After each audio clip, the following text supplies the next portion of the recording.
Hi guys, so today I wanted to have some katsu curry, but I didn't have time.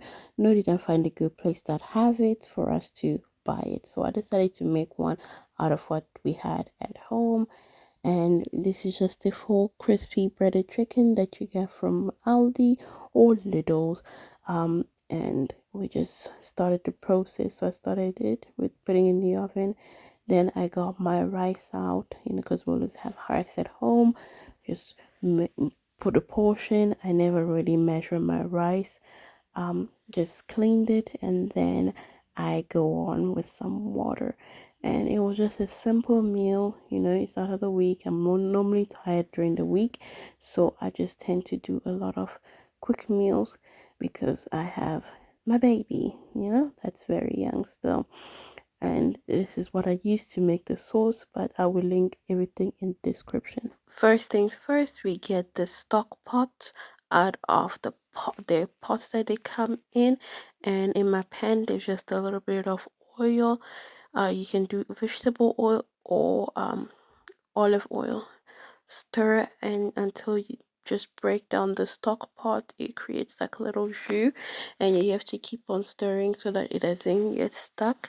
It has to be in a low heat. I added my curry powder, my garlic powder, and mix it up. This is just for flavoring, and I always like putting it first so they can cook down. And then you're getting that yellow classic katsu flavor style. I got some hot water, just a little bit at first, to just make sure that it spreads the thickness, so it doesn't burn, and make sure that you have an averagely low heat on rather than having a high heat. Um, and just let it boil for a few minutes. Then I added my chickpea. I use canned one, or you can use fresh if you want. This was being lazy.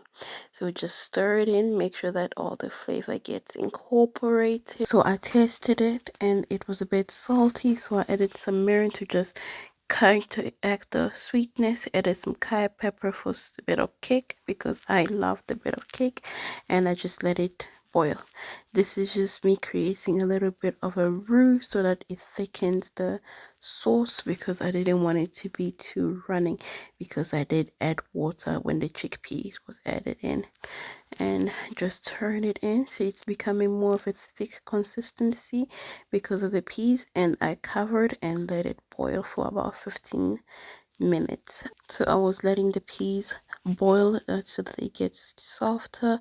Then I took my chicken out of the oven and just decided to cut them to have the katsu style, being all fancy. My rice is ready in the meantime, and there is my sauce, thick, healthy, and most importantly quick. So I just dished up for myself and my husband, and then we were ready to eat. It tasted amazing and really easy to make. We're on the couch today. He's a very happy guy. Please remember to like, share, and subscribe to our channel. Bye. My wife is the best.